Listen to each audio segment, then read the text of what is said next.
Hello tout le monde, j'espère que vous allez bien. On se retrouve sur ma chaîne Ose pour un tout nouveau podcast. N'hésitez pas à vous abonner et comme d'habitude, si vous avez aimé cette vidéo ou que vous vous êtes reconnu dans le sujet, n'hésitez vraiment pas à témoigner en commentaire ou à partager votre expérience. C'est toujours un plaisir pour moi de vous lire et c'est aussi une manière de soutenir mon travail. Et sans plus attendre, je vous laisse avec la suite du podcast. Et aujourd'hui, j'avais envie d'aborder un sujet avec vous qui est selon moi très important, c'est le principe de la responsabilisation. Le fait de choisir de devenir créateur et non victime de sa vie. Il y a une phrase que je trouve très très belle qui dit que notre passé ne doit pas définir qui on est et notre réalité actuelle. Mais bien évidemment, on se rend pas compte que dans notre subconscient, on prend souvent nos décisions par rapport à ce qu'on a vécu. Dans la vie, je pense qu'on vit tous des traumatismes, on passe tous par des moments qui sont pas forcément agréables, qui nous ont fait du mal, qui nous ont blessés. Mais je vais le répéter encore une fois, je pense qu'on a vraiment le choix de laisser partir ces choses-là et surtout de pas laisser ce qu'on a vécu définir qui on est. On devient ce que l'on croit, que l'on pense, que l'on est. Et on ne se rend pas compte à quel point nos pensées dirigent nos actions. Et bien évidemment, dans le principe de la responsabilisation, il y a le fait de se dire, ok, les actions que je fais, les pensées que j'ai, c'est ma propre responsabilité. Et d'accepter que ce qu'on a vécu par le passé, c'est certain, on n'est pas responsable de violences que l'on a pu subir, de traumatismes, de certains gestes, certaines actions horribles. Mais par contre, maintenant qu'on est adulte, maintenant qu'on a évolué, on a le droit et le choix de prendre ses responsabilités et de se dire qu'on ne veut plus laisser définir ce qui nous a fait du mal, notre réalité actuelle. Je vais vous partager un exemple que j'ai vécu en coaching il y a quelques temps. Je suis tombée sur une fille qui était hyper introvertie et qui avait énormément de mal à communiquer avec moi. Et de fil en aiguille, à force de se voir, de partager des moments ensemble, elle m'a avoué un jour que sa mère, lorsqu'elle avait 10 ans, lui avait dit qu'elle était aussi utile que le cadre contre le mur de son salon. Et cette phrase, je pense que sa mère ne s'est pas rendu compte à quel point c'était comme si elle lui avait jeté un sort. Et ce qu'il faut savoir, c'est que cette phrase-là qu'elle lui a dite, eh bien malheureusement, ça a conditionné les 15 années suivantes de sa vie. Ça veut dire qu'à l'heure actuelle, elle avait toujours pas de relation amoureuse parce qu'elle pensait qu'elle était complètement inintéressante. Elle faisait un job qu'elle aimait pas parce que elle avait l'impression qu'elle avait pas le droit simplement d'exister et de faire des choses qu'elle aimait. Et on ne se rend pas compte à quel point le pouvoir des mots sur les gens, parfois, il peut être destructeur. C'est pour ça que je dis toujours qu'un sourire, une pensée sympathique, ça vaut toujours la peine d'être dit. C'est gratuit et ça peut vraiment changer le quotidien et la journée d'une personne. Et bien évidemment, dans ce concept de responsabilisation, on ne peut pas attendre des autres qui nous donnent ce qu'on ne sait pas se donner. Je vous donne un exemple tout bête, on va prendre l'exemple des relations amoureuses. Je vais prendre un exemple pour vous, mesdames, mais ça peut aussi être valable dans le sens inverse. Votre homme, il pourra vous dire que vous êtes magnifique, que vous avez un beau corps. Si vous-même, vous n'y croyez pas, si vous-même, vous n'êtes pas capable de vous voir comme une belle personne avec un corps magnifique, ces mots-là ne résonneront pas vrai en vous. Et je pense que le bonheur, le fait d'être heureux, ça doit vraiment émaner de soi, ça doit venir de vous. C'est pas les autres qui vont faire que vous serez heureux. Même si bien évidemment, on est d'accord que dans un environnement extérieur, il y a énormément de choses qui vont nous rendre heureux. Si on vous offre des fleurs, s'il fait beau dehors, c'est plein de petites choses qui vont vous rendre heureux. Et puis d'apprendre à avoir de la gratitude et de l'émerveillement pour ces petites choses-là, je pense que ça peut aussi vous rendre la vie plus belle. Le passé, on ne peut pas le changer. C'est passé. Ce que je viens de vous dire là, c'est passé, c'est enregistré, je ne peux pas le changer. Mais par contre, je suis responsable de ce que j'ai dit, dans cette vidéo. Et je pense qu'on a le droit de changer, qu'on a le droit de se cultiver, qu'on a le droit de faire autre chose, le droit de sortir d'une relation, le droit simplement juste même d'aller parler à quelqu'un, de voir un psychologue. On a le droit en fait de sortir de la réalité dans laquelle on est. Mais bien souvent, j'ai l'impression que c'est très humain de faire ça. On préfère rester dans notre zone de confort, ressentir une forme de souffrance, c'est mieux de ressentir que de ne pas ressentir. L'humain a besoin de ressentir plutôt que de prendre ses responsabilités et d'aller voir, simplement. Et j'ai l'impression par expérience que tout ce que je connaissais pas, moi par exemple j'ai une phobie de l'administratif, tout ce que je connaissais pas, du moment où j'allais pas l'explorer, ça me faisait peur. Et qu'est-ce que j'ai fait pour remédier à ça ? J'ai commencé à aller voir des professionnels, à leur demander comment ça fonctionne, comment je peux être bien organisée, comment je peux mettre des priorités sur ce que je fais administrativement. Et en fait, petit à petit, cette peur, elle s'est estompée et elle s'en est allée parce que j'ai compris. J'ai compris comment ça fonctionnait. Et je pense que tout ce qu'on ne comprend pas nous fait peur. Et comment appliquer ce concept et ce principe de responsabilisation dans notre vie ? Ça commence, selon moi, par tenir ses engagements. Et moi, j'ai l'impression que souvent, l'humain, il se dit, si c'est trop simple, c'est que ça va pas fonctionner. Mais ce qu'on comprend pas et ce qu'on a de la peine à matérialiser et à visualiser, c'est qu'on est la somme de toutes nos petites actions cumulées. C'est pour ça que des fois, dans un coaching, on commence avec des petites choses simples.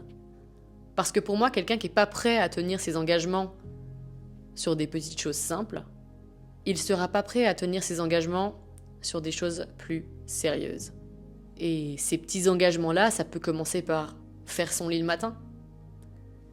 Je ne sais pas s'il y a beaucoup de gens qui font leur lit le matin ici, même si vous allez vous dire que peut-être le soir vous allez redormir dedans, que ça sert à rien de le refaire. Moi, je trouve que le fait de faire son lit le matin, c'est commencer la journée en prenant une décision. Une décision ultra simple. Mais mon lit, en attendant, il est fait tous les matins. Et dès le matin, je prends indirectement le contrôle de ma journée en faisant mon lit. Je pense que se responsabiliser, c'est vraiment être capable de se mettre des petits rituels. Comment voulez-vous être capable de faire 4 fois du sport par semaine si marcher 30 minutes par jour, ce qui n'est même pas suffisant, on va dire, pour être en bonne santé, vous n'arrivez pas à mettre ça en place dans votre vie. Comment tenir 4 séances de sport par semaine serait-il possible, sur du long terme, si vous n'arrivez déjà même pas à mettre cette petite habitude-là dans votre vie ? Je vous fais poser cette question parce que c'est vrai que des fois on a l'impression qu'il faut faire des choses ultra compliquées pour sortir d'une situation. Mais je pense que déjà tenir ses engagements avec des choses simples peut vous mener justement à un résultat complètement différent. C'est comme préparer un marathon. Si vous ne faites pas vos séances d'entraînement régulièrement, ça risque d'être compliqué de préparer une course et puis d'arriver dans des bonnes conditions. Et bien souvent, on voit juste le marathon, mais on ne voit pas les heures consacrées derrière. La régularité alimentaire qu'il faut, ça veut dire bien s'alimenter, le fait de bien dormir, le fait de récupérer suffisamment, le fait simplement déjà d'aller courir quotidiennement. On voit trop bien souvent que la pointe de l'iceberg, comme on dit, et jamais tout le chemin qu'il y a derrière. Mais c'est vraiment, je pense, avec maintenant de l'expérience et du recul, que c'est ce chemin qui est le plus intéressant et, encore une fois, tout n'a pas besoin d'être parfait. On n'a pas besoin de tout réussir du premier coup. Si vous vous êtes fixé d'aller marcher 30 minutes par jour, je reprends cet exemple, mais parce qu'il est simple, et que vous l'avez fait 5 fois sur 7, c'est pas grave. Il faut juste être en accord avec le fait de, oui, J'aurais peut-être pu le faire cette fois, mais je l'ai fait 5 fois avant, je le faisais pas, donc c'est déjà très bien. Et petit à petit, continuer comme ça, ainsi de suite, à tenir ces petits engagements et ces petites choses, petit à petit. Ce qui est intéressant, et je pense qu'on devrait tous faire ça, moi c'est vrai que j'aime bien faire ça, c'est un petit bilan avec moi-même. Ça peut être de manière hebdomadaire, mensuelle, annuelle. Annuelle c'est un peu long, mais je pense que si on sait pas réellement où on veut aller puis qu'on projette pas des intentions claires, c'est difficile de savoir quoi faire, en fait, simplement. Et des fois, c'est juste de se poser la question de est-ce que la réalité dans laquelle je suis actuellement, est-ce qu'elle me convient toujours? Est-ce que le corps que j'ai maintenant, ça représente vraiment qui je suis? Est-ce que je m'aime aussi? Est-ce que je m'aime simplement? L'amour de soi, je pense que c'est le plus important. Parce que quand vous vous aimez réellement, vous ne laissez pas les autres, l'extérieur, dicter qui vous êtes. Je vous donne un autre exemple un peu concret. Imaginez, vous êtes dans la rue avec votre maman ou votre papa, peu importe, et un homme l'insulte. Qu'est-ce que vous allez faire? Vous allez vous énerver contre la personne et vous allez lui dire qu'elle n'a pas à dire ça. Et là, je vous retourne la question en sens inverse. Vous êtes seul dans la rue et on vous insulte. Est-ce que vous laissez passer ou est-ce que vous vous défendez? Je vous laisse réfléchir à cette question.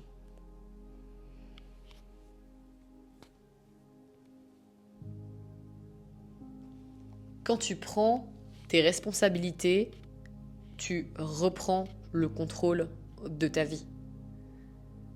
Je vous donne un exemple. Bien souvent, dans la perte de poids, on va accuser la nourriture d'être responsable de notre prise de poids. C'est à cause des croissants, c'est à cause du sucre, c'est à cause du chocolat.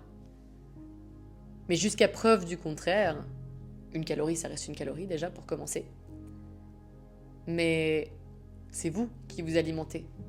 C'est vous qui mangez. On est responsable de ce qu'on décide de donner à son corps comme nourriture.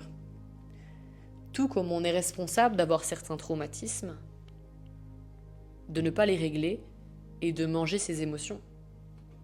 C'est certain qu'il y a beaucoup de personnes aujourd'hui qui sont dans des souffrances et qui mangent leurs émotions et qui n'arrivent pas à s'arrêter et qui ne comprennent pas comment se sortir de ça, mais le tout, c'est déjà d'accepter qu'on a un problème. Pourquoi pas de l'écrire? Parfois, c'est plus facile de le penser et de se dire « Ah oui, je l'ai pensé », mais c'est vrai que si on l'écrit, on le visualise directement, on l'extériorise. Et de le voir, d'accepter qu'on a un problème, on prend cette responsabilité et on peut travailler dessus. Et je vais revenir à ce que je disais avant, mais ça n'a pas besoin d'être parfait. Le tout, c'est d'essayer, c'est de commencer. D'accepter que si vous avez fait ça 1 millier de fois, il vous faudra peut-être 1 millier de fois pour revenir en arrière. Mais, souvenez-vous, est-ce que vous décidez de prendre le contrôle de votre vie ou d'être une victime et de laisser vos traumas définir votre présent? Je pense qu'en y réfléchissant un peu, personnellement, il est préférable de chercher à trouver une solution, à s'en sortir et à travailler sur soi et de se dire que un jour on va y arriver, un jour on accédera enfin à une réalité où on se sent bien et où on peut enfin manger sans culpabiliser et sans prendre de poids, plutôt que de se dire tant pis, ma foi j'ai vécu ça, du coup je reste comme ça, c'est la faute des autres.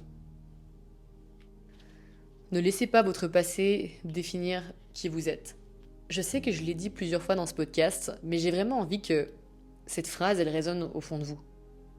J'ai vraiment envie qu'il y ait une prise de conscience de la part des personnes qui m'écoutent et qui ont peut-être besoin d'aide par rapport à ça, et de se dire que vraiment, c'est vos croyances qui dictent vos actions du présent. Et comme je le dis bien souvent, votre physique, ce que vous dégagez, ce que vous représentez physiquement, c'est simplement l'extension de votre mental, de qui vous êtes à l'intérieur.